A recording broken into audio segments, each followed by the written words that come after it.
Muy buenas tardes a todos y todas las presentes.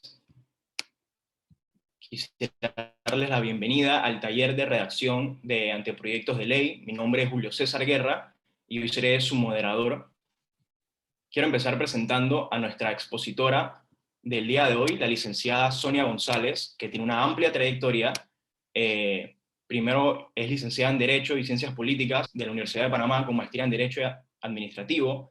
Ha sido asesora legal parlamentaria de las comisiones permanentes de Salud, Educación y Cultura y Deportes, también asesora parlamentaria de la Comisión de Educación, Cultura y Deportes, asesora legal de la Dirección de la Asesoría Legislativa, encargada de la coordinación de las secretarías técnicas, asesora legal parlamentaria de las comisiones de Asuntos Agropecuarios, así como asesora legal parlamentaria de la Comisión de Comercio y Asuntos Económicos.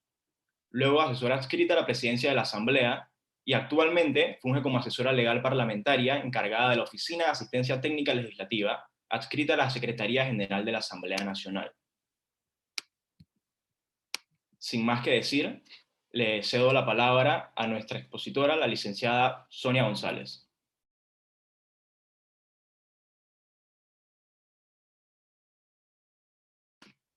Tiene el micrófono silenciado, licenciada. Ok. Listo. Muy buenas tardes a todos.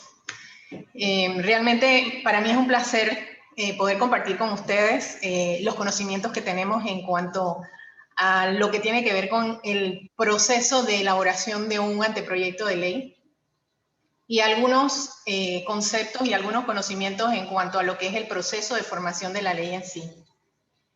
Ustedes nos hicieron la invitación a través de Secretaría General para que le habláramos precisamente sobre eso. Yo les voy a dar un pantallazo inicialmente, porque no voy a entrar de lleno en lo que tiene que ver el anteproyecto de ley sin antes apuntalar un poquito en aquellos conceptos relacionados con lo que es la ley. Vamos a pasar un poquito sobre eso. Vamos a pasar un poquito también sobre a quién la Constitución le concede esa potestad de presentar proyectos de ley, a quiénes se los concede. Luego de ello vamos a pasar a todo lo que tiene que ver con la elaboración de proyectos y la técnica legislativa. Luego el proceso de formación de la ley y por último les voy a dar los pasos por los que transita una propuesta de participación ciudadana, un poco para que tengan una idea de eso. Entonces, sin más, pasamos a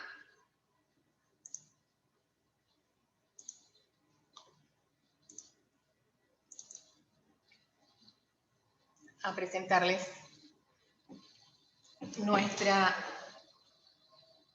nuestro aporte para ustedes. Bueno, no me permite poner la pantalla completa por alguna razón, pero bueno, vamos a iniciar. Redacción de anteproyectos de ley. Como les dije, vamos a empezar por hablarles sobre lo que es la ley. ¿Qué es la ley? La ley es una norma dictada por la Asamblea Nacional, aprobada con ese nombre, o sea, ley, debe decir ley, sancionada por el Ejecutivo, siguiendo el procedimiento legislativo establecido en la Constitución Política de la República de Panamá y el Reglamento Orgánico del Régimen Interno de la Asamblea Nacional, que contiene mandatos y ocupa una posición jerárquica inmediatamente inferior a la Constitución y superior a las demás normas. El Reglamento Orgánico del Régimen Interno de la Asamblea Nacional es una ley, es ley de la República.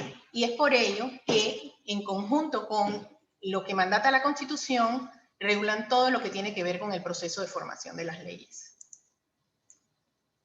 ¿Cuál es la clasificación que nuestra Constitución establece para lo que son las leyes? Bueno, el artículo 164 establece que las leyes tienen su origen en la Asamblea Nacional y se dividen así en orgánicas y en ordinarias. Muy probablemente estos temas ustedes lo han tratado ya en sus clases.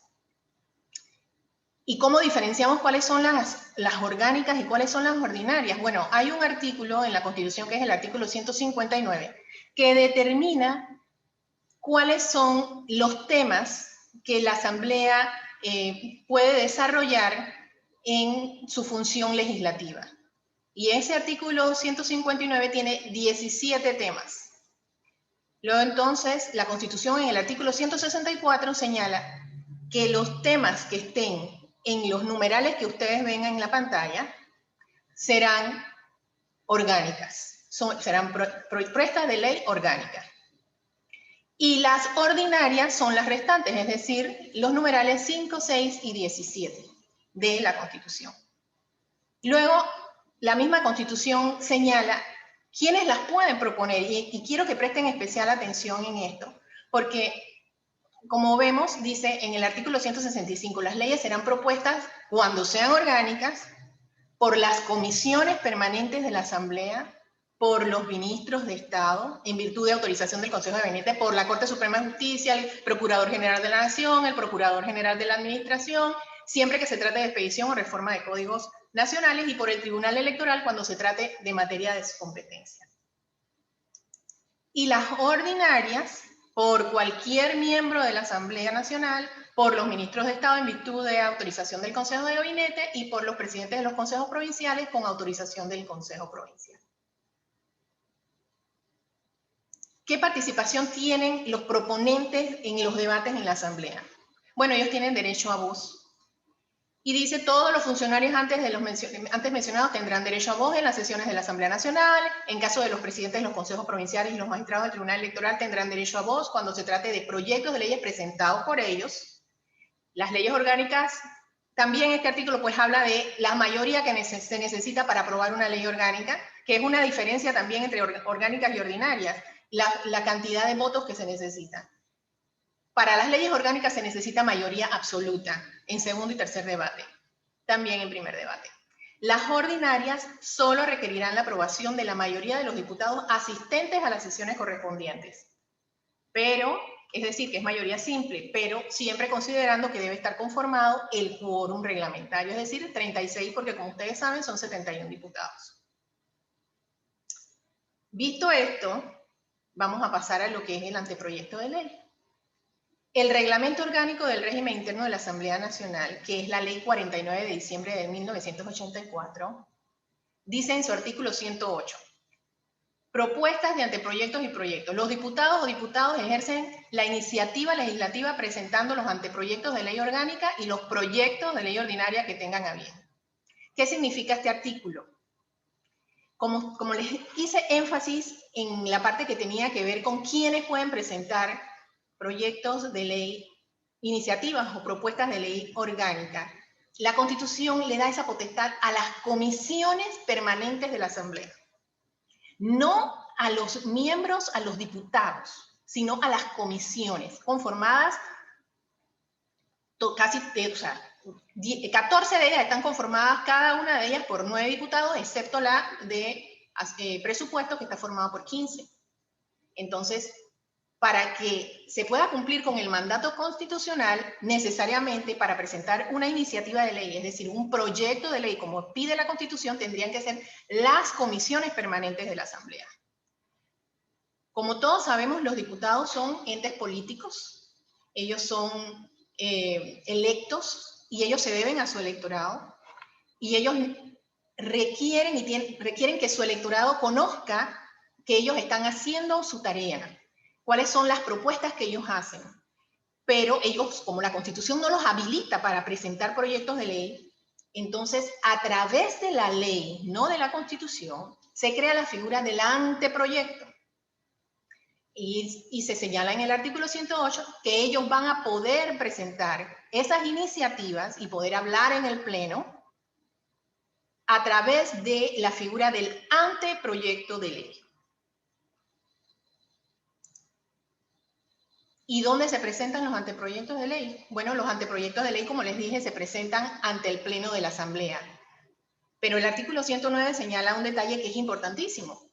Y es que, en vista de que el anteproyecto de ley no es la figura contemplada en la Constitución, sino es el proyecto, para que ese anteproyecto de ley tenga vida jurídica y pueda iniciar ese recorrido a través de los debates que exige la Constitución, tiene que ser prohijado por la comisión correspondiente, es decir, que esa comisión lo va a hacer suyo para presentarlo como proyecto de la comisión y así cumplir con lo que la Constitución exige, que es que sea a través de una comisión permanente de la Asamblea. Luego de eso, la comisión lo devuelve al Pleno como proyecto de la comisión, regresa a la comisión con un número de proyecto y cuando el presidente de la comisión tenga bien, se incluye en el orden del día y podrá iniciar el proceso de formación de la ley a través de sus 3 debates.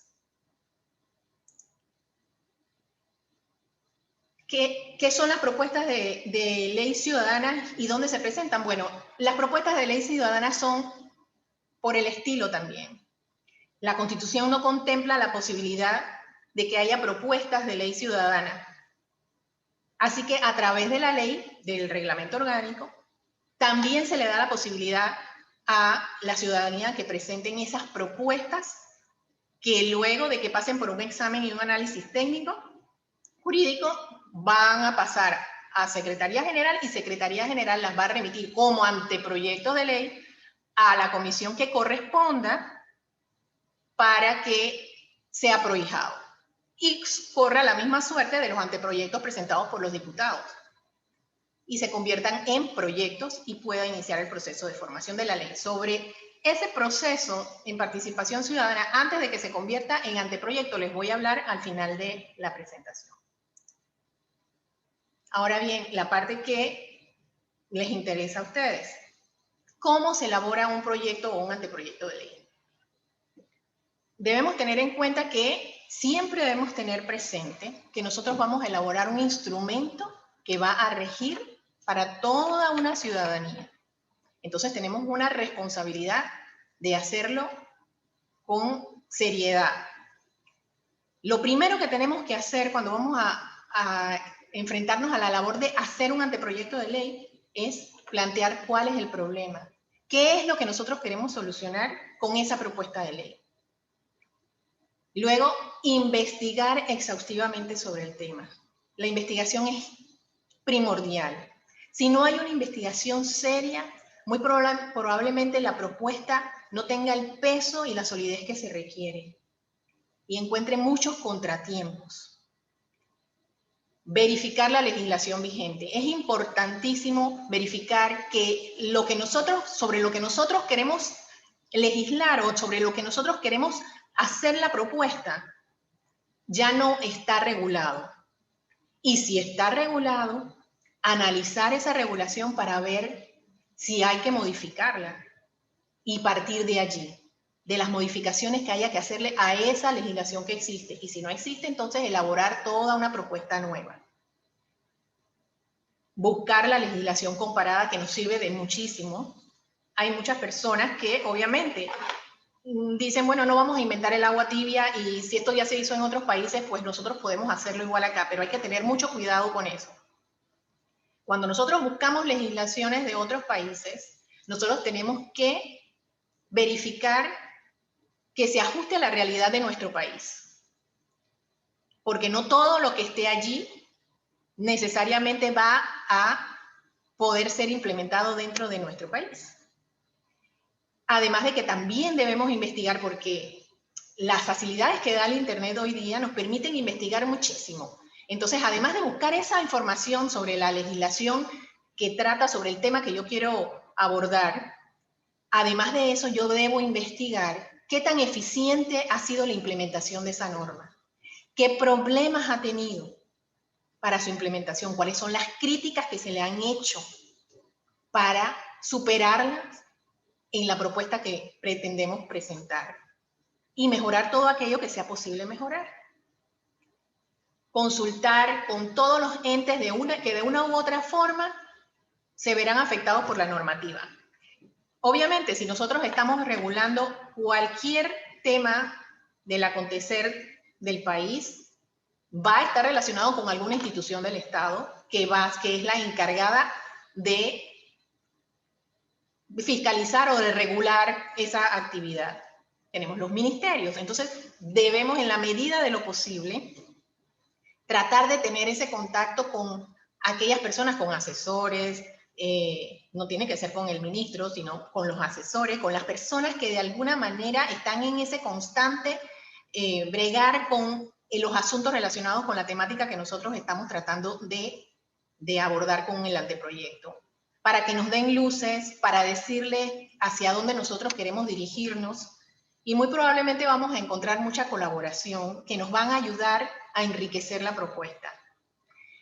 Asimismo, debemos procurar consultar con los expertos en la materia, porque independientemente de que existen personas en las diferentes instituciones del Estado que manejan la materia que nosotros vamos a tratar, también existen expertos privados, conocidos, ¿no? Porque son científicos, porque destacan, porque son entrevistados en los medios y sabemos que son las personas que se encargan de eso. Entonces, nosotros debemos procurar, en la medida de lo posible también, tener ese acercamiento con estas personas para ver si de alguna manera nos pueden colaborar en la elaboración de la propuesta que nosotros tenemos pensada. Puede parecer que son muchas cosas, pero realmente cuando uno comienza a trabajar y va siguiendo cada paso, una cosa va llevando a la otra y no es tan complicado como pareciera. Puede resultar bastante sencillo y uno se siente seguro de lo que uno está haciendo. Y vamos entonces con la primera parte, que es la exposición de motivos. Bien. En la exposición de motivos uno debe iniciar por hacer un borrador. ¿Por qué? Porque como uno está en una labor de investigación y uno va a comenzar a redactar articulados, entonces uno necesariamente al final, cuando uno termine de redactar todos esos artículos, es cuando uno va a saber exactamente cuánto uno está abordando para poder ponerlo dentro de la exposición de motivos. Cuánto alcance ha tenido las normas que uno ha establecido dentro de esa propuesta de ley. Pero uno puede elaborar, porque como uno ya ha hecho una investigación en los pasos que le he dado anteriormente, uno ha hecho una investigación, uno ha investigado en legislación comparada, ha tenido acercamientos, uno puede ensayar un borrador de exposición de motivos. Porque ¿qué es la exposición de motivos? La exposición de motivos no es más que la fundamentación de la iniciativa que se propone, su justificación. Es decir, los argumentos sobre los cuales descansa la necesidad de regular determinada materia o situación social. De conformidad con nuestra Constitución, y pongan atención, las leyes podrán ser motivadas. Sin embargo, a través de la resolución 27 de marzo de 2009 de la Asamblea Nacional, se determinó que los proyectos y anteproyectos deben ser acompañados por una exposición de motivos. Es decir, que dentro de las formalidades que exige la Asamblea está que esas propuestas de ley que ustedes van a tener las acompañen con una fundamentación que es lo denominado exposición de motivos. ¿Cuáles son algunos elementos de una exposición de motivos? Descripción de la problemática nuevamente, que eso ya lo estudiaron cuando estaban tratando de ver sobre el tema que iban a tratar. Antecedentes, ustedes pueden incluir allí antecedentes históricos, antecedentes legales, si fuera posible, estadísticas, información científica o datos fuertemente documentados, legislación comparada reciente.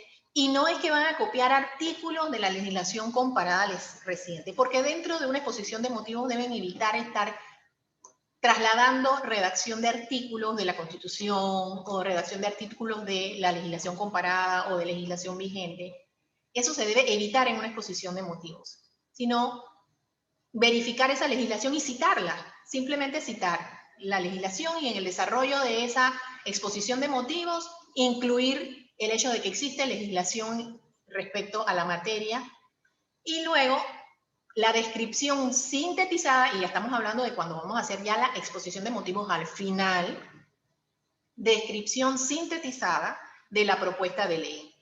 Y repito, sin incluir artículos de la propuesta, sino sintetizar de qué trata en términos generales y tratar de expresar las cosas más importantes que la propuesta está tratando de establecer.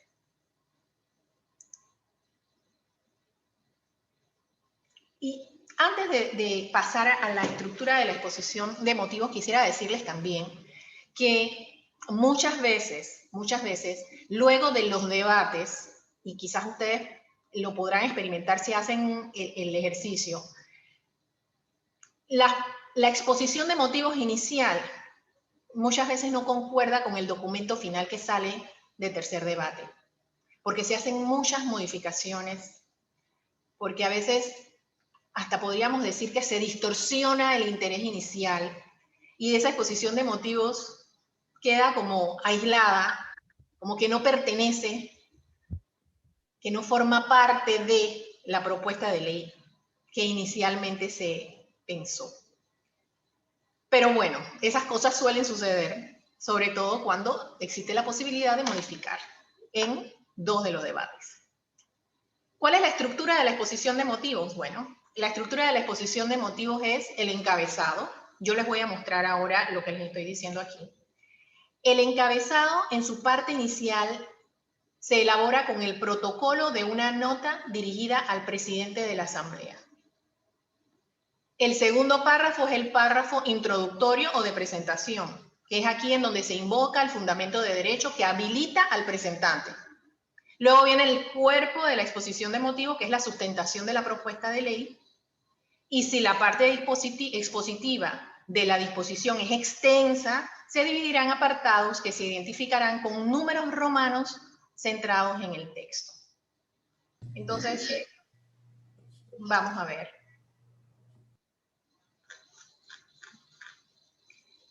Así es el encabezado de una exposición de motivos. Aquí vemos, se pone la fecha porque es el protocolo de una nota, como les dije. Se pone la fecha, honorable diputado, el nombre del diputado presidente, respetado señor presidente, y este párrafo que podríamos decir que es cajonero, que dice, haciendo uso de la iniciativa legislativa que me confiere el artículo 108, porque este es en el caso de que sean los diputados que tengan la iniciativa de anteproyecto de ley. Y en el caso de que sea una propuesta ciudadana, dirá el artículo 111 que les cité hace un rato.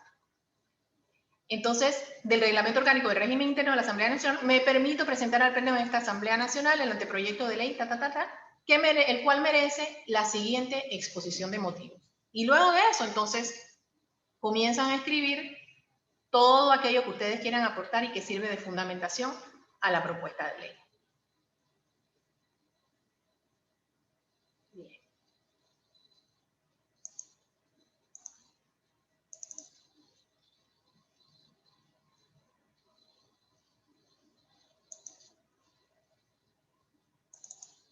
No me permite volver a... Bueno.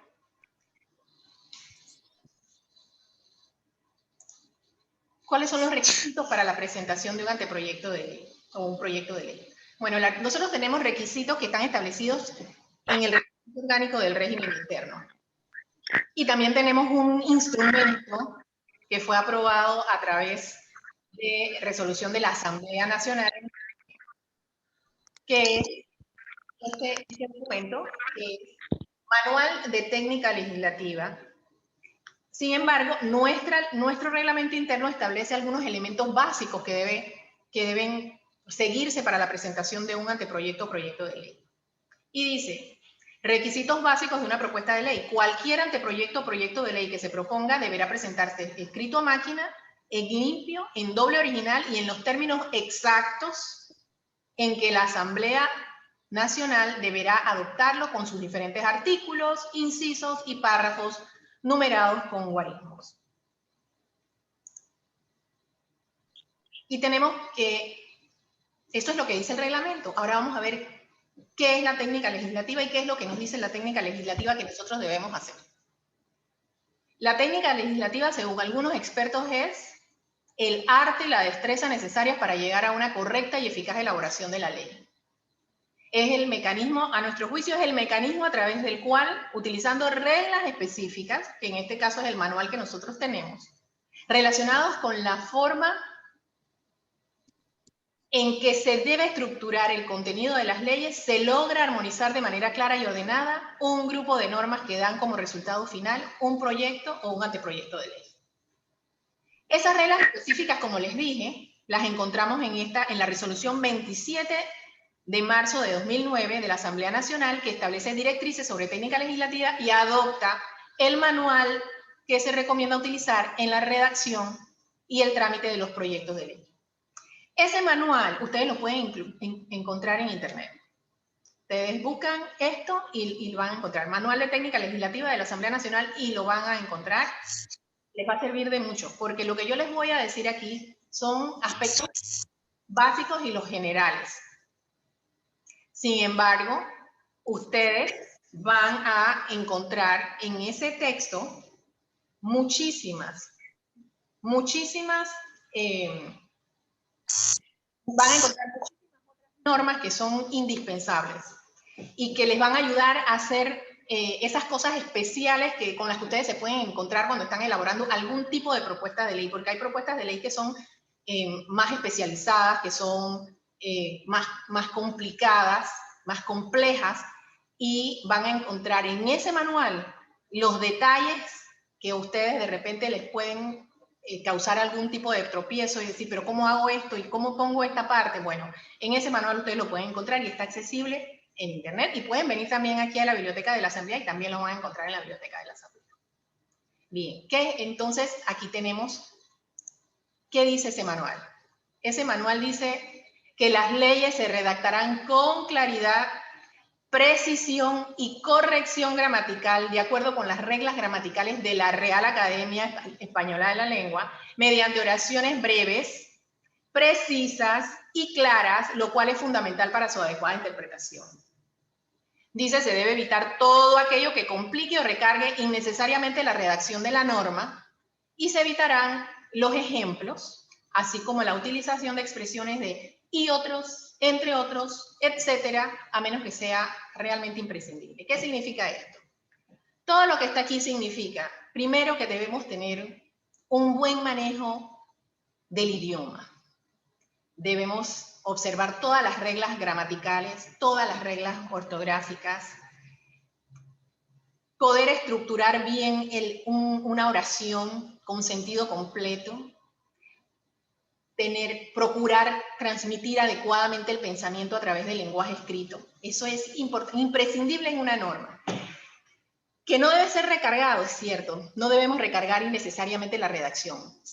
Ustedes verán que existen algunas normas más bien antiguas, ¿no? Leyes muy viejas, que no son nada amistosas, que no realmente son difíciles de comprender. Hay que leerlas varias veces para entenderlas, o la ciudadanía o el ciudadano común y corriente tiene que solicitarle a un experto que le diga qué dice la norma, porque fácilmente no se entendían. Y es porque no debemos perder de vista que las leyes deben ser formuladas para la ciudadanía. El ciudadano común debe entenderlas, porque es hacia ellos a quien están dirigidas. Son ellos los que tienen que saber cuáles son sus derechos, cuáles son sus obligaciones, cuáles son los beneficios que van a recibir, cuáles son los requisitos que se requieren, los trámites. Entonces, todo eso debe estar redactado de manera clara, con un lenguaje sencillo, y procurando no utilizar frases ni palabras rebuscadas, organizar las oraciones de manera en que no haya que leer y releer para poder entenderlas, sino que fácilmente se entienda.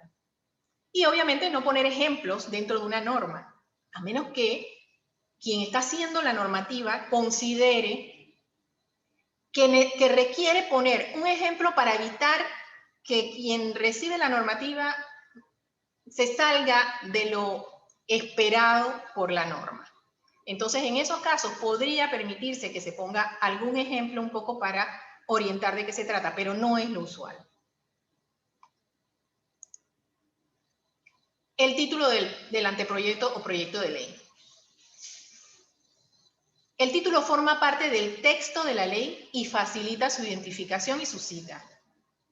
Eso significa que cuando nosotros hacemos un título, nosotros debemos procurar ser sugestivos.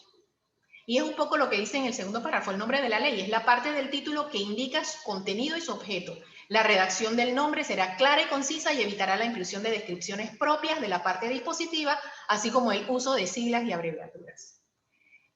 ¿Por qué les digo que el título tiene que ser sugestivo? Porque no basta con, por ejemplo, poner Ley 77 de 5 de agosto de 2002 que modifica la Ley 45 del 2008. Porque con eso el buscador, el investigador, el destinatario de la norma no lo puede encontrar, no sabe cuál es el contenido. Entonces, dentro del título, nosotros debemos procurar sugerir de qué trata la norma en general, sin copiar el articulado, ni descripciones propias de la parte dispositiva, como dice aquí, sino debemos procurar inducir de qué trata, solamente con el título, saber de qué trata todo lo que viene adentro. Entonces, por eso se pone en el título, Ley 77 de 5 de agosto de 2002, en el caso de un anteproyecto igualito, anteproyecto de ley del tal fecha que regula el régimen de propiedad horizontal. Normalmente no se ponen las fechas porque eso se pone en Secretaría General cuando se trata de anteproyectos de ley. En el caso de leyes modificativas, se indicará el año de su aprobación y se hará una breve mención de la materia que regulan las leyes modificadas, que es un poco lo que les mencioné hace un rato. Ley 99 de 29 de agosto de 2008, que modifica y adiciona artículos a la Ley 77 de 2002, que regula el régimen de propiedad horizontal. Es decir, que aunque nosotros en esta propuesta de ley no vamos a poner, obviamente, toda la ley del régimen, no, esto no trata de toda la ley del régimen de propiedad horizontal, solamente de la modificación de algunos artículos, nosotros debemos sugerir en el título de qué se trata, la materia que está tratando la propuesta que tenemos entre manos. Y luego viene lo que tiene que ver con las divisiones internas de la propuesta de ley. Ya vimos lo que viene en el título. Es más, les voy a mostrar, que allí se me pasó mostrárselos. Les voy a mostrar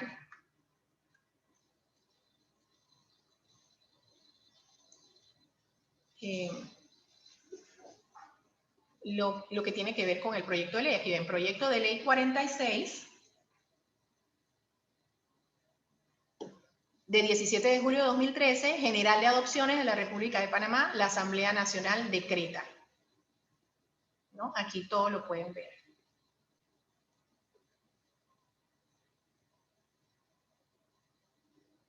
Bien.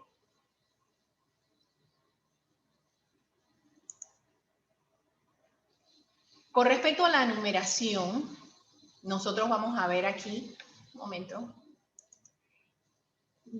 Habíamos quedado en el artículo. El artículo es la unidad básica de toda ley. Cada artículo recogerá un enunciado jurídico o varios de ellos, siempre que respondan a una misma unidad temática. Los criterios orientadores en la redacción de un artículo son cada artículo un tema, cada párrafo un enunciado y los artículos no contendrán motivaciones o explicaciones. ¿Qué significa eso? Que dentro de un artículo, cuando ustedes están redactando una propuesta de ley, deben procurar tener claridad de los temas que van a ir tratando. Y en cada artículo ustedes deben procurar poner un solo tema.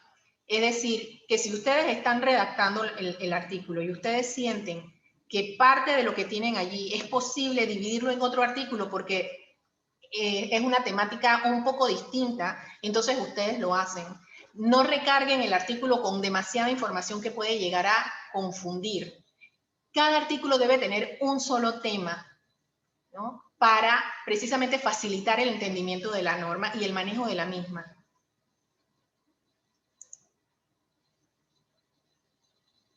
Numeración. Los artículos se numerarán con cardinales arábigos. En el caso de que la ley contenga un solo artículo, este se designará como artículo único. ¿Eso qué quiere decir? Eso quiere decir que si ustedes tienen una norma común y corriente, tiene un número plural de artículos. 1, 2, 3, 4, 5. Las cortas, 3 artículos, más de uno por lo menos. Pero si se tratara de un proyecto que tiene un solo artículo, no le van a poner artículo 1, van a poner artículo único, después del título y de todo lo que les he mencionado anteriormente. ¿Qué son los epígrafes?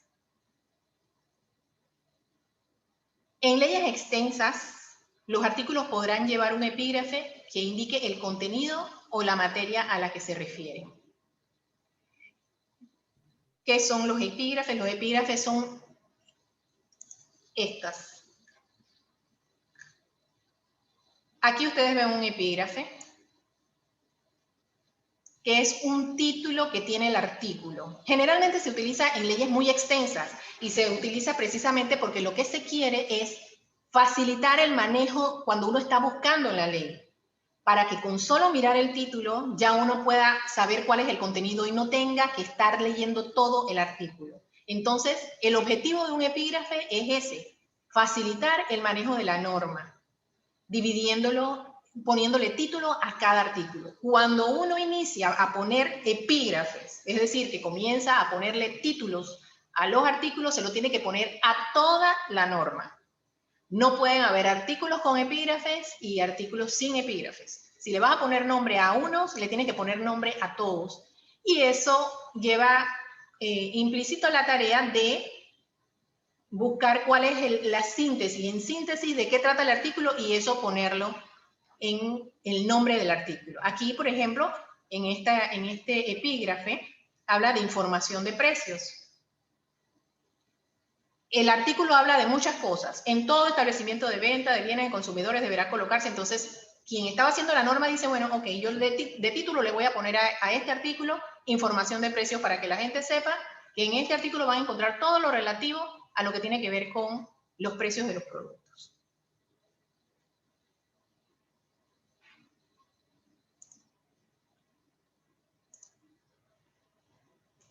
Numeración literales y ordinales. Cuando el artículo contenga una lista de condiciones o requisitos que deben cumplirse concurrentes o alternativamente, estas condiciones deben señalarse con claridad y se incluirán en párrafos señalados con números arábigos. Es decir, que vas a utilizar el 1, el 2, el 3, esos son los números arábigos. Y si esos párrafos que tienes, 1, 2 y 3, por ejemplo, el 1, tú tienes que subdividirlo. Entonces, lo que sigue a continuación es un literal, que va a ser una letra minúscula. Por ejemplo, tienes el numeral 1 y lo tienes que desagregar. Entonces, tú pones A y le pones un punto. Y vas a desagregarlo en letras minúsculas. No vas a utilizar la Y ni la doble L. Todas estas cosas son asuntos que se van aprendiendo con la práctica y que pueden encontrar fácilmente porque ahora mismo ustedes no van a memorizar absolutamente todo lo que yo les estoy diciendo, pero ya saben que existe el manual y que pueden recurrir a él. Cuando el artículo contenga una lista de autoridades, es decir, bueno, que integran un cuerpo colegiado, esta se hará sobre la base de párrafos señalados con numerales arábigos.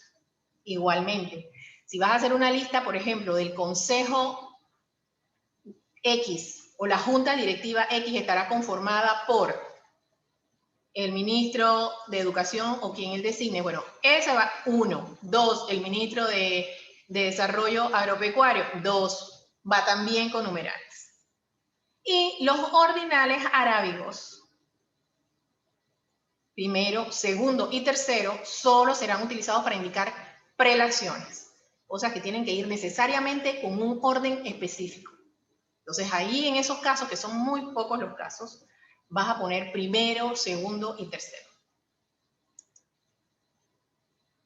Y están los agrupamientos de los artículos. El articulado se agrupará en libros, en títulos, capítulos, secciones y subsecciones.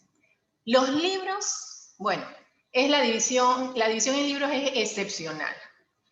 Únicamente las leyes muy extensas que codifiquen un determinado sector del ordenamiento jurídico podrán adoptar esta división. Entonces estamos hablando precisamente de eso, ¿no? Como de códigos, son los que van a tener libros.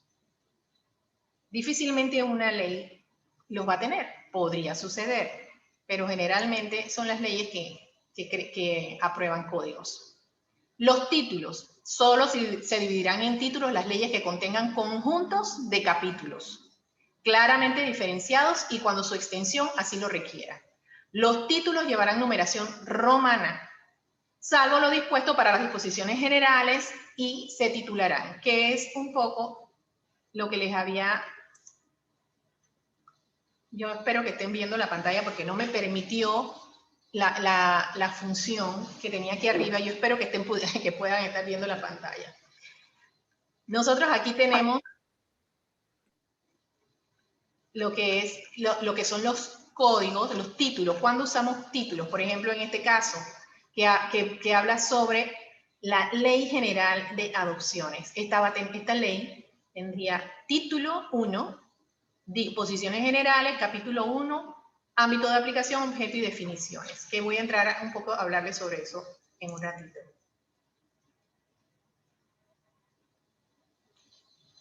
Solo se dividirán en títulos las leyes que contengan conjuntos de capítulos claramente diferenciados y cuando su extensión así lo requieran.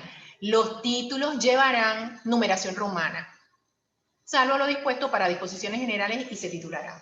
Los capítulos no es una división obligada, se utilizarán solo por razones sistemáticas y no por razón de la extensión. Si ustedes, de repente, ustedes sienten que cuando están redactando la norma hay como muchos temas que podrían perfectamente ser agrupados, entonces ustedes a cada uno de esos temas, ustedes pueden dividirlo en capítulos y le ponen un título a ese capítulo, ¿no? Porque por temas, si ustedes perciben que sería mucho más fácil y que fácilmente se pueden diferenciar las temáticas dentro de la propuesta de ley, entonces ustedes la dividen en capítulos. Y están las secciones, subsección, que es la subdivisión opcional de los capítulos, que no se da mucho, y las subsecciones, división de las secciones de cierta extensión, que tampoco se da mucho. Entonces ahora viene la ordenación sistemática de la parte dispositiva.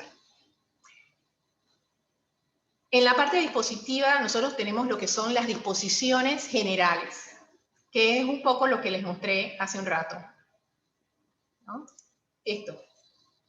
Disposiciones generales, ámbito de aplicación, objetivos y definiciones. Ese va a ser el primer capítulo. Dentro de ese capítulo, ustedes van a poner todos los artículos que estén relacionados con el ámbito de aplicación, con los objetivos y con las definiciones.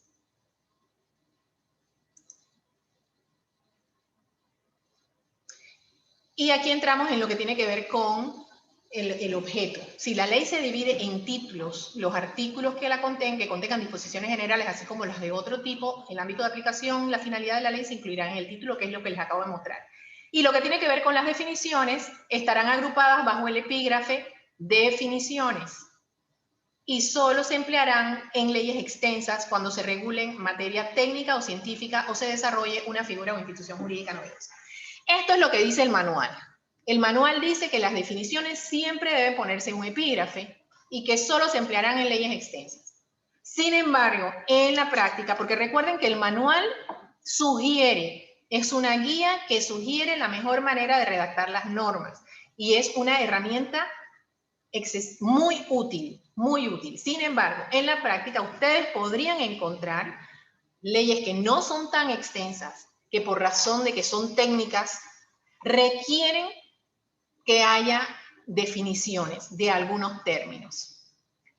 Con respecto a las definiciones, también les tengo que hacer la observación.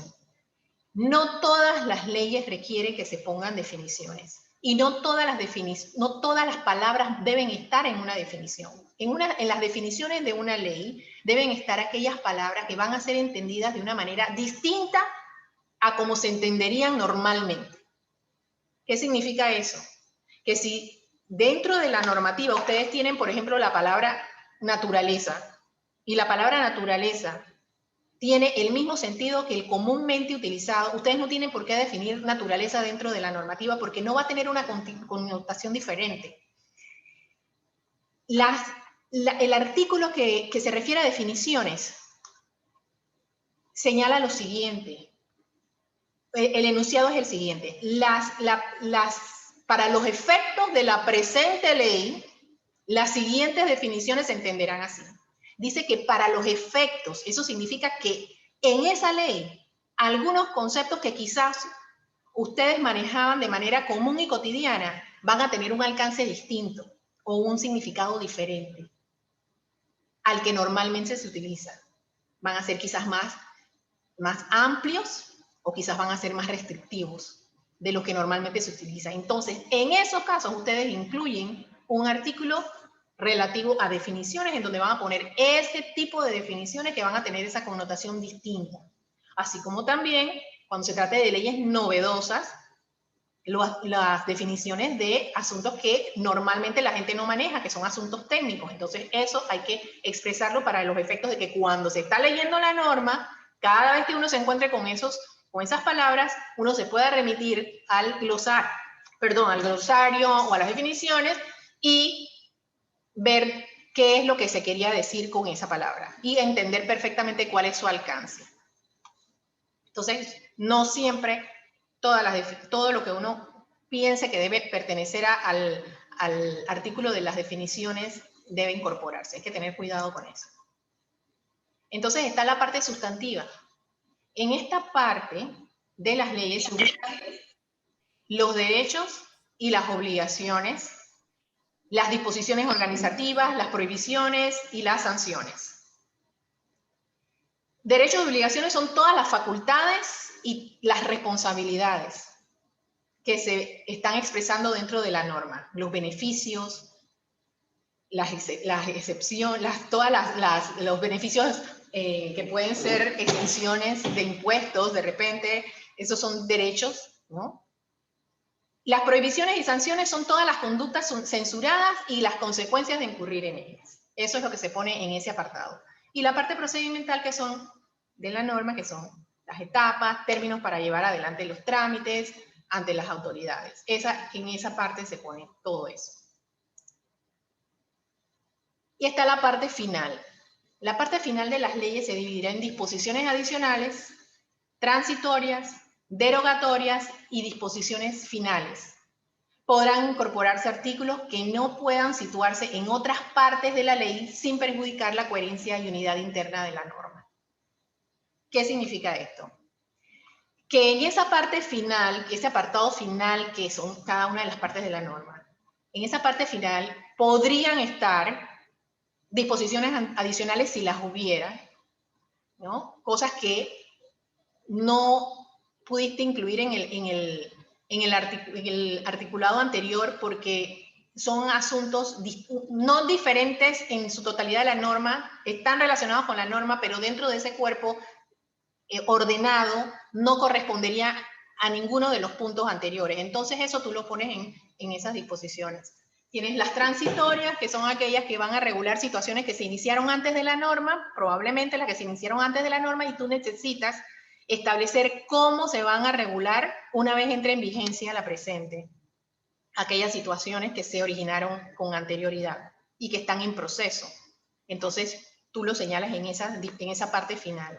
Las derogatorias y las disposiciones finales, dice, podrán incorporarse artículos que no puedan situarse en otras partes de la ley sin perjudicar la coherencia. Y aquí es en donde debemos tener cuidado porque existe lo que se llama materia extraña, que es una muy mala técnica. Incluir dentro de una propuesta de ley que tiene un tema específico asuntos que no están en lo absoluto relacionados con ella. Primero porque crean inseguridad jurídica, porque ¿quién va a saber que de repente en una ley de adopciones vas a encontrar algo relacionado con el comercio, ¿no?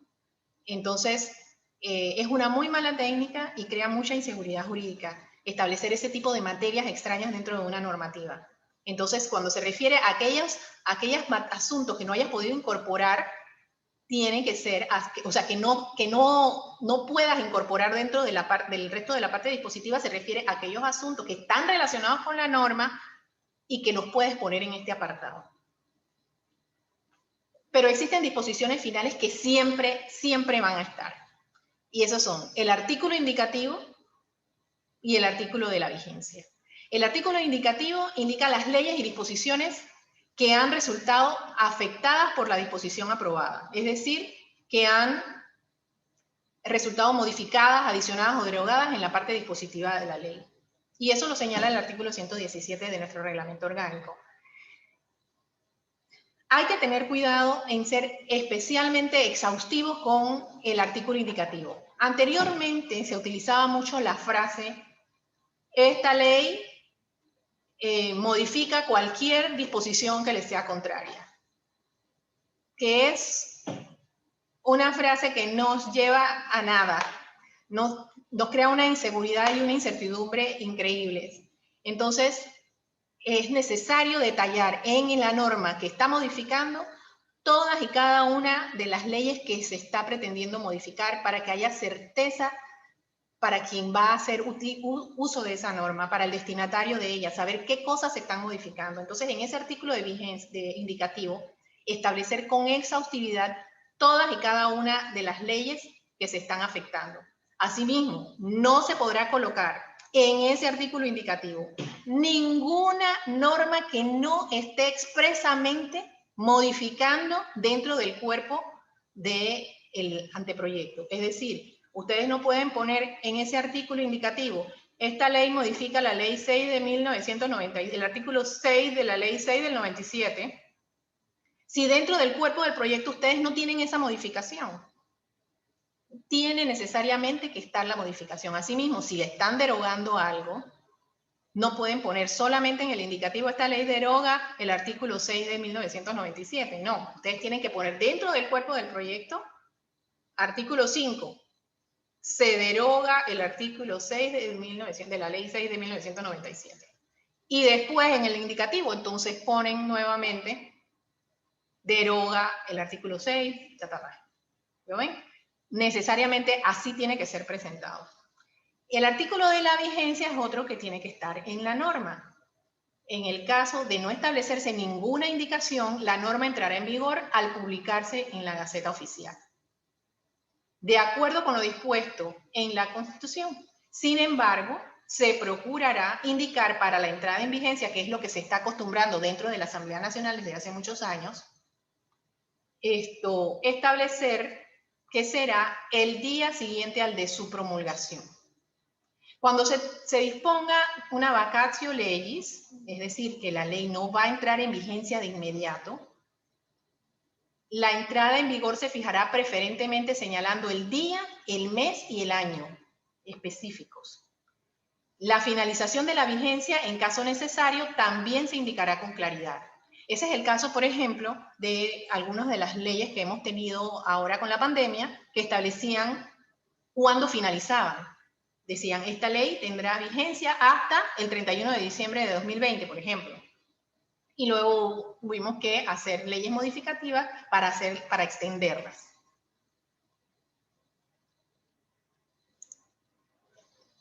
Las fórmulas de cierre. Después del último artículo, que es el artículo de la vigencia, debe decir, comuníquese y cúmplase. Y luego de eso viene este párrafo. Cuando se trata de propuestas de ley o iniciativas ante proyectos de ley presentados por las comisiones o por los diputados, van a ser utilizada esta formulación. Propuesto a la consideración de la Asamblea, necesariamente tiene que ser puesto de esta manera. Propuesto a la consideración de la Asamblea Nacional hoy, aquí la fecha de presentación, por la comisión, en el caso de que sea la comisión, o por el suscrito, en el caso de que sea el diputado, y aquí el nombre de los proponentes y después la firma o firmas, en el caso de que sean varios. Cuando va a ser una propuesta de participación ciudadana, que es el caso en que ustedes de repente deseen hacer uso de esa posibilidad que permite la ley, debe decir de esta manera y específicamente de esta manera. Después de que ponen comuníquese y cumpla, se van a poner propuesto a la consideración de la Asamblea Nacional hoy, aquí la fecha de presentación, por el señor o la señora, quien sea, alguno de ustedes, en virtud de la iniciativa presentada a la Dirección para la Promoción de la Participación Ciudadana en cumplimiento del artículo 118 del Reglamento Orgánico del Régimen Interno. Todo eso lo deben poner y luego la firma de ustedes. Bien, ya hemos terminado con lo que tenía que ver con esa elaboración de la propuesta de ley y algunos elementos que deben considerar al momento en que la están haciendo. Ahora les voy a hablar un poquito de lo que es el proceso de formación de la ley. Nuestra Constitución en el artículo 166 señala que ningún proyecto de ley será ley de la República si no ha sido aprobado por la Asamblea Nacional en 3 debates, en días distintos y sancionado por el Ejecutivo en la forma que dispone esta Constitución. Luego entonces sabemos ya que de esa manera es que tiene que ser aprobado un proyecto, en 3 debates, y tienen que ser días diferentes, ¿no? Bien. Las comisiones permanentes de la Asamblea, que son los lugares en donde se aprueban los proyectos en primer debate. Son 15, y aquí pues ustedes tienen los nombres de cada una de ellas. Bien, el primer debate, como les dije, se desarrolla en el seno de la comisión. En las comisiones, que son 9, que son 15, excepto que son 15, tienen 9 miembros, perdonen. Hay 14 comisiones que tienen 9 miembros y una comisión que tiene 15 miembros, que es la de presupuesto. En todas ellas, para poder iniciar, debe estar el quórum reglamentario, que es más de la mitad de los miembros. Todo se aprueba también por mayoría.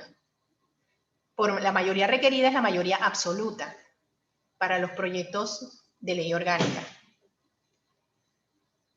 Propuestas de modificación.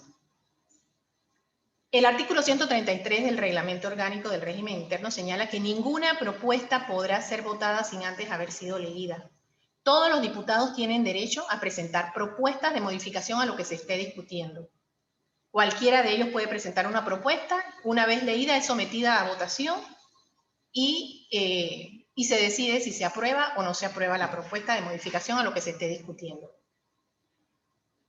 Los proponentes pueden asistir, como ya habíamos visto, a las discusiones y tienen derecho a voz. Sin embargo, todas las propuestas de modificación tienen que ser firmadas solamente por los diputados, cualquiera de los diputados miembros de la Asamblea Nacional, y ser aprobadas por los miembros de la comisión.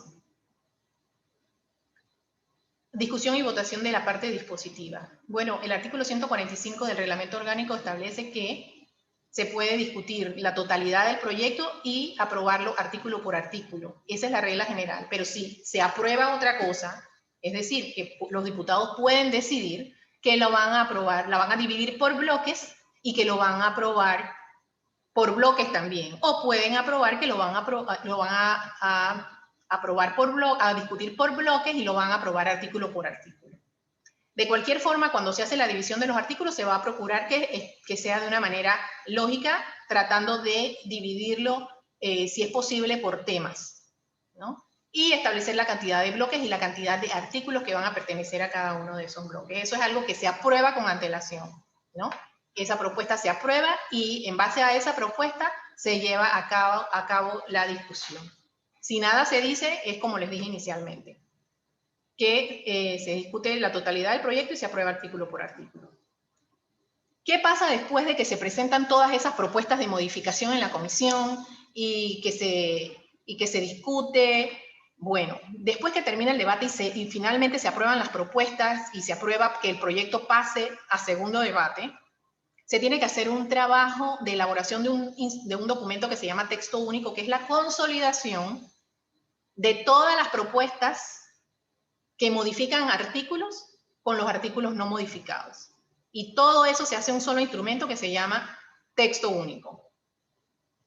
Ese texto único necesariamente tiene que ser acompañado por un informe que explique ese texto único, porque es necesario que los diputados que no participaron dentro de la comisión en la discusión, cuando eso pasa a segundo debate, que es el pleno, tengan alguna forma de saber qué fue lo que ocurrió y a qué responde ese texto único, que va a tener todas las modificaciones resaltadas en negrita. Así que los diputados van a ver ese instrumento que tiene resaltado en negrita y ellos van a querer saber a qué se deben esas modificaciones. Bueno, ese informe de primer debate debe explicar a qué se deben esas modificaciones y cómo surgen esas modificaciones sin copiar los artículos, sino explicando nada más cuál fue la justificación de la modificación. En segundo debate, como les dije, el segundo debate se desarrolla en el pleno de la Asamblea.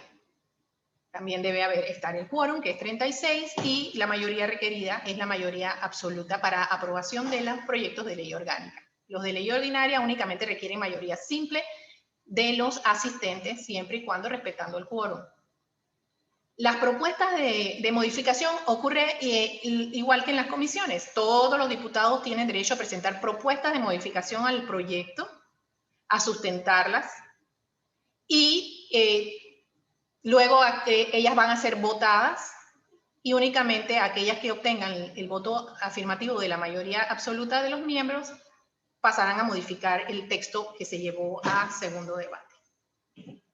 Luego que termina el segundo debate con todas las propuestas de modificación, también se procede a una consolidación de las propuestas con el texto que se llevó a segundo debate, y ese trabajo lo realiza el Departamento de Revisión y Corrección de Estilo, quien se encarga de darle forma, de verificar todo lo que tiene que ver con estilo, con redacción de la propuesta, ¿no? Y de hacer ese instrumento final que es el texto único, verificar que no haya inconsistencias, ¿no? Y una vez termina ese trabajo, ellos elaboran un documento que es un consolidado, es como un texto único, pero para los efectos nuestros, de acuerdo con nuestro reglamento, se le denomina texto en la forma definitiva en que debe ser aprobado en tercer debate.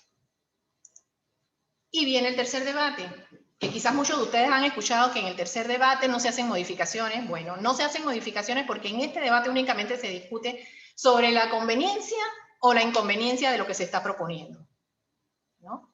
Si les parece bien o si no les parece bien lo que se propone y las razones por las cuales no les parece bien la propuesta en su totalidad. Pero aquí no se hacen modificaciones al proyecto. Sí, aquí también se necesita mayoría absoluta para aprobarlo en tercer debate. Sin embargo, si ocurriera que se dan cuenta o alguien menciona que hay errores importantes o que hay artículos que son muy inconvenientes y que necesariamente tienen que ser mejorados o modificados, como en tercer debate no se pueden hacer modificaciones, entonces se puede solicitar que el proyecto sea bajado a segundo debate, que es en donde se pueden hacer modificaciones y modificar lo que haya que modificar, para que luego pase a tercer debate. El curso de las propuestas de ley ciudadana, que son aquellas que hasta ahora ustedes pueden presentar. Quizás alguno de ustedes va a ser diputado de la República y entonces ya tendrá acceso a presentar propuestas de ley a través de lo que permite el artículo 108. Por lo pronto, las propuestas de ley ciudadana están reguladas por nuestro reglamento orgánico del régimen interno en su artículo 111 y se consideran propuestas de ley ciudadana, como ya les leí hace un rato, las que se presenten a través de la Asamblea Juvenil y las que se presentan la ciudadanía en general. Las propuestas de ley aprobadas por la Asamblea Juvenil y las presentadas ante la Dirección Nacional para la Promoción de la Participación Ciudadana de la Asamblea Nacional, previo examen técnico jurídico, que este es un proceso distinto al de las propuestas de los diputados. Las propuestas de anteproyecto de los diputados no tienen que pasar por este examen técnico jurídico, ¿no? Este es un paso por el que pasan las de participación ciudadana. Dice, previo examen técnico jurídico favorable, serán remitidas por el secretario o secretaria general como anteproyectos de ley a la comisión que corresponda. Bien. ¿Y cuál es el trámite de esas propuestas? Bueno, las propuestas pueden ser remitidas a la dirección, o sea, ustedes hacen su propuesta de ley, que no necesariamente tiene que ser el anteproyecto que ya yo les he dicho cómo lo pueden elaborar. Lo ideal, siendo ustedes estudiantes de Derecho, ¿no? O aquellas personas que sean abogadas, lo ideal es preparar, aunque sea un borrador, un pequeño esbozo de una propuesta de ley con las formalidades que les he mencionado, más que solamente presentar una idea general que es permitida, ¿no? Es permitida. Pero luego de que ustedes saben que existe un manual de técnica legislativa y de que existen los pasos que les he mencionado para presentarlo, lo ideal sería que presentaran una propuesta más formalita que una simple idea general de la materia. Pero bueno, las propuestas pueden ser remitidas a la Dirección de Participación Ciudadana a través de la página web de la Asamblea Nacional o personalmente. Y como ustedes habrán leído ya en la diapositiva, también pueden ser presentadas personalmente en las oficinas regionales de la Asamblea Nacional, que hay en Chitré, en Santiago, David, Changuinola y próximamente en Peñalolén. Y como les he mencionado, puede tratarse de un borrador de anteproyecto, que sería lo ideal, una idea general de la materia o tema, pero siempre con la sustentación o justificación. Siempre debe haber sustentación y justificación del asunto objeto de la propuesta de ley. En consecuencia, inclusive para solamente presentar esa idea general de la materia, deben hacer un trabajo de investigación para poder sustentarla bien. Una buena sustentación es indispensable para convencer. Ahora les voy a explicar un poquito qué sucede cuando ustedes presentan esa idea ante la Dirección de Participación Ciudadana. Ustedes llegan, presentan ante la Dirección de Participación para la Promoción para la Participación de la Ciudadana. Ellos la remiten, esa idea, y si es el anteproyecto, lo remiten a la Dirección de Asuntos Plenarios. Y la dirección, esa es la parte del trámite, ¿no? Esa Dirección de Asuntos Plenarios lo califica el tema, para decir, ok, este tema que están presentando aquí, o este borrador de anteproyecto de ley que están presentando aquí, correspondería a la Comisión de Comercio, ¿no? Y ellos lo califican, hacen un documento en donde están calificando la propuesta. Lo vuelven a enviar a la Dirección de Participación Ciudadana. La Dirección de Participación Ciudadana lo remite entonces a la Dirección Nacional de Asesoría Legal y Técnica de Comisiones, ya con la calificación de a qué comisión le correspondería. Entonces la dirección lo remite a la Secretaría Técnica que corresponda por razón de la materia para que un asesor haga el análisis técnico jurídico del que habla la ley, y ese análisis técnico jurídico va a establecer si hay viabilidad o si no tiene viabilidad. Si hubiera viabilidad, entonces ese asesor deberá elaborar la propuesta de ley. Muy probablemente deberá tener contacto con ustedes, con la persona que haya hecho la propuesta, un poco para que lo ilustre y para que puedan elaborar en conjunto de repente lo que es la exposición de motivos y trabajar en las disposiciones. Cuando ese asesor legal elabora ese documento y hace su informe, lo vuelve a remitir a Participación Ciudadana. Y Participación Ciudadana, como ya está el documento hecho con todas las formalidades, porque el asesor debe elaborar ya el anteproyecto, entonces lo remite a Secretaría General para que Secretaría General ya lo remita a la comisión que corresponde para que sea prohijado y luego inicie todo el proceso del que ya les he hablado durante toda la tarde. Bien. ¿Cuáles son las conclusiones que debemos tener al final de esto? 1. Los diputados y la ciudadanía pueden presentar iniciativas legislativas a través de la figura del anteproyecto de ley por la potestad otorgada por el Reglamento Orgánico del Régimen Interno de la Asamblea Nacional, que es ley de la República. Es una potestad legal, no constitucional. 2. La elaboración de los anteproyectos de ley requiere de quienes la elaboran buen manejo de las reglas de gramática y de la ortografía, de acuerdo a la Real Academia de la Lengua, y destreza en la expresión del pensamiento a través del lenguaje escrito. 3. La investigación y la consulta a los expertos en determinadas materias son determinantes en la elaboración de una buena propuesta de ley y en consecuencia de una buena exposición de motivos también. La observancia y práctica de las reglas de la técnica legislativa facilitan la elaboración coherente y ordenada de un anteproyecto de ley.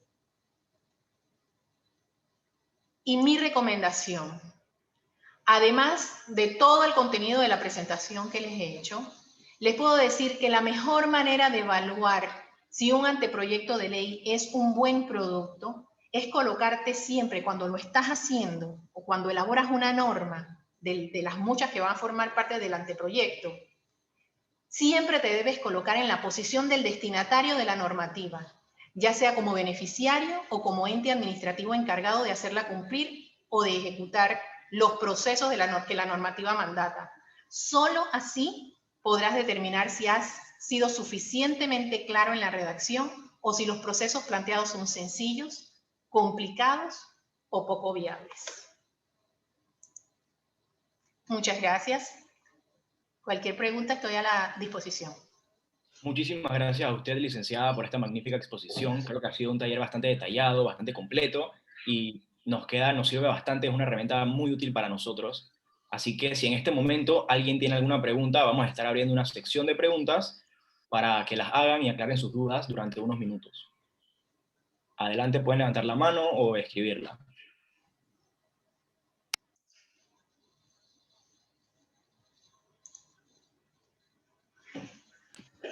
Paola Baeza tiene una pregunta. Adelante, Paola. A ver, ahora. Hola, ¿me escucha? Sí, te escucho. Sí. Ok, buenas tardes. Primero que nada, un gusto estar aquí con ustedes. Quisiera saber, en el caso de lo que son los anteproyectos de ley presentados por la ciudadanía, ¿hay alguna clase de ventaja con el tema de los anteproyectos presentados por los diputados? Por ventaja me refiero al tiempo en el que se discute o a la importancia que se les da a los mismos, perdón. No, no, realmente no es que haya ninguna ventaja ni ninguna prelación.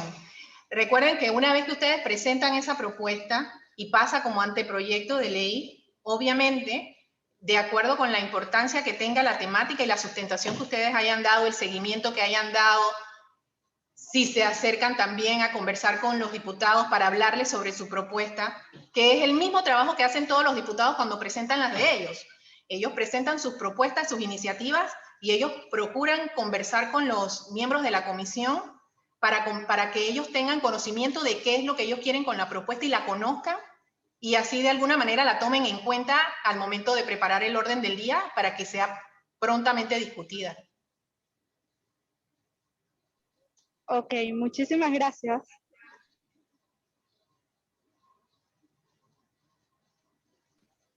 Gracias, Paola, por tu pregunta. Tenemos otras preguntas de Diego Santamaría y Ángel Garay. Adelante, Diego. Hola, ¿qué tal, chicos? Buenas tardes a todos. Como egresado de la USMA, felicitarlos por la iniciativa. Quisiera como validar o salir de la duda es si se aplica el mismo criterio al momento, por ejemplo, si se entrega una propuesta vía digital, si se aplican las mismas condiciones que ir directamente a un sellado y todo lo demás. Y lo otro es como el tiempo estimado que se evalúa esa propuesta y posteriormente como si existe una prioridad cuando entran a las comisiones y o sea, cuál es el transcurso del tiempo normal, o sea, no algo como específico, pero que asegure como uno estar atento y dar seguimiento a la propuesta al momento que se requiera, por ejemplo, si citar a la comisión a dar otro aporte o otros profesionales que contribuyan a la propuesta. Gracias. Ok. Una vez que tú presentas por vía de la web la iniciativa, la van a evaluar y si tiene viabilidad, tú debes presentarte personalmente ante la Oficina de Participación Ciudadana para firmar el documento una vez esté listo, ¿no? Es necesario que acudas. Vas a acudir, van a tomar tus datos para tomarte en cuenta porque normalmente lo que debe ocurrir es que se debe invitar al proponente en el caso de que vaya a ser sometida a discusión.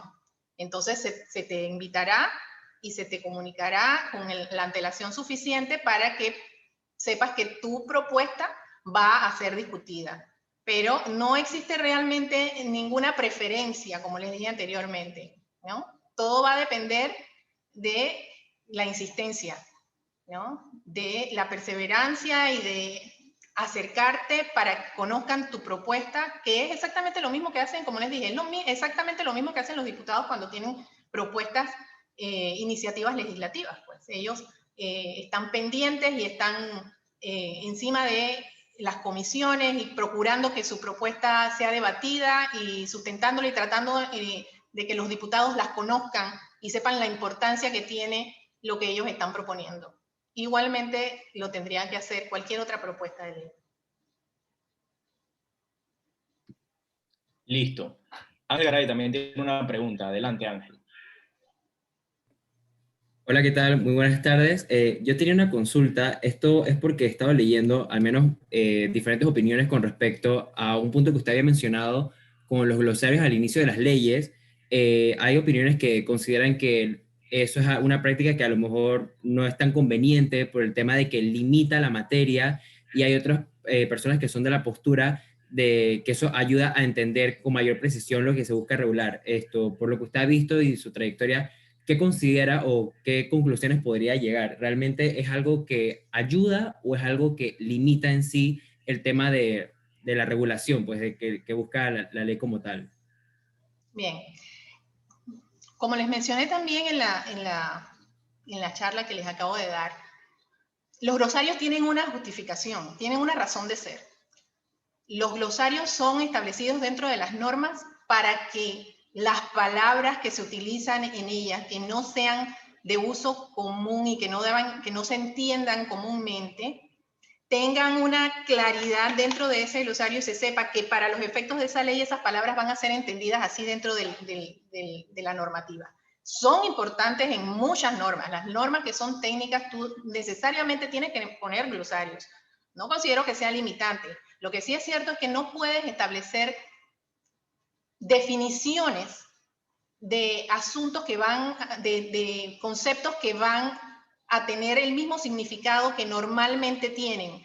Tampoco es buena práctica poner definiciones que corresponden, que están ya reguladas en otras leyes y tratar de ponerlas de una manera distinta, porque eso sí es una inconveniencia. Lo ideal es que en un glosario tú coloques, es que los glosarios son importantes, el colocar definiciones que tu norma tiene y que no se entienden fácilmente, o porque son técnicas, o porque tú les vas a dar un alcance distinto dentro de la norma, y por eso les hice el énfasis. Cuando uno pone en ese artículo, para los efectos de esta ley, los siguientes conceptos se entenderán así, es porque para los efectos de esa ley, esos conceptos van a tener una connotación algo distinta. O van a agregar cosas, o van a incorporar, o van a eliminar elementos que normalmente ese concepto tendría.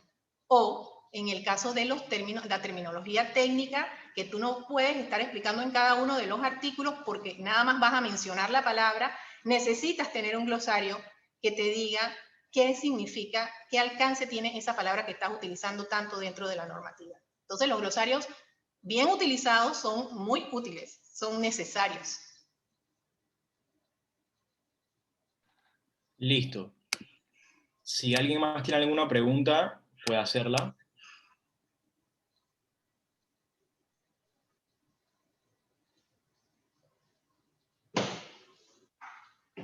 Bueno, en vista de que no hay más preguntas, quiero destacar que contamos el día de hoy, en esta tarde, con la presencia de nuestra decana, que siempre nos está apoyando en todas las actividades que hacemos, como asociación, como facultad, siempre está presente para apoyarnos a nosotros, la decana Ana Matilde Gómez. Si tienen algunas palabras, adelante.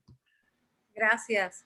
Muy buenas tardes a todos y en primer lugar, qué gusto me da volver a ver a la licenciada Sonia, una funcionaria que asumo que tantos años que tiene en la asamblea, ya ella es casi una diputada, porque ese trabajo que hacen estos asesores, bueno, yo que estuve ahí, ustedes lo saben, muchas veces ellos son el respaldo de cualquier ciudadano que aspira, participa políticamente, corre y llega allí, pero se encuentra con un trabajo que no es nada más de hablar, como uno creía, ser popular y hablar. No, eso tiene una técnica y para muchos, sobre todo para aquellos que no son abogados, e incluso yo pude observar para algunos que siendo abogados, si no fuera por el apoyo que brinda todo el equipo técnico que soporta al pleno y a las comisiones, realmente sería una ilusión el producir leyes. Y me encanta la charla que ha dado, ha sido de manera sencilla, ha sido fácil para los estudiantes, se lo agradezco, licenciada Sonia.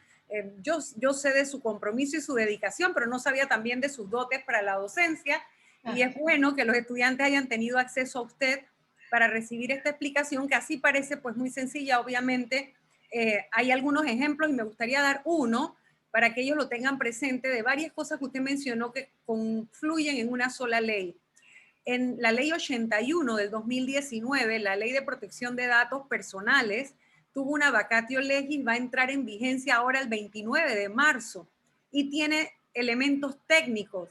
¿Y por qué es importante? Porque aunque la ley salga de un poder del Estado, la aplicación es erga omnes para todo el mundo y la interpretación de la ley no llega nunca a la asamblea. Es decir, sale de la Asamblea, pero le corresponde la aplicación, su vigilancia a otros entes y la interpretación finalmente a la Corte Suprema si fuera demandada de inconstitucional, por ejemplo. Así que sí es muy importante, lo que ella ha dicho es muy claro y real como ella lo ha explicado. Es importante escribir claro en una ley, que la ley sea sencilla, ponerse, eso nunca lo había escuchado, eso nunca me lo dijeron a mí cuando yo estaba haciendo leyes. Creo que presenté 45 proyectos de ley, hay como 8 leyes de la República. Esto que ella ha dicho me pareció muy lógico y sencillo. Colóquese en el lado, del otro lado, colóquese en el usuario, el receptor de la ley. Si usted la entiende, de esa manera entiende lo que la ley le quiere aplicar, pareciera que debiera ser sencillo. Nuevamente, en nombre de la comunidad universitaria Santa María la Antigua y particularmente como decana de esta Facultad de Derecho y Ciencias Políticas, a la vez que reconozco el trabajo y el esfuerzo de los estudiantes de la asociación, que siempre son dinámicos, le agradezco a usted su tiempo y sus conocimientos para que los haya compartido en estos esfuerzos que en las plataformas virtuales estamos haciendo para complementar la formación integral de nuestros estudiantes. Muchas gracias, la felicito por su presentación y a los estudiantes, gracias por estar aquí. Ha tenido usted un aula de más de 30, casi más de 30 estudiantes en un viernes por la tarde, que si el tema no lo hubiera presentado usted de manera interesante, bueno, a lo mejor se nos hubieran ido. Así que también reconozco a los estudiantes por ese compromiso. Buenas tardes. Buenas tardes. Muchísimas gracias. Para mí fue realmente un placer también haberla visto otra vez. Ay, bueno, gracias. Y ojalá la tengamos. Hay muchos temas que hablar de ahí de la Asamblea y como poder del Estado y su funcionamiento. Así que ojalá, ya que hemos descubierto que usted tiene esas dotes de docencia, que la podamos tener por aquí más seguido. Muchísimas gracias. Hasta luego. Un placer, hasta luego. Muchas gracias, decana. Muchas gracias, decana. Creo que ya podemos dar por concluido el taller de redacción de proyectos y nuevamente muchas gracias, licenciada Sonia González, por su tiempo, por su exposición, por todo lo que dedicó para explicarnos el día de hoy. Ha sido una magnífica exposición. Muchísimas gracias. Y gracias a todos los participantes que sabemos que también toman de su tiempo personal para venir a nutrirse un poco de los conocimientos que nos dan desde afuera de la universidad. Y sin más que decir, que tengan una muy buena tarde y gracias a todos. Hasta luego.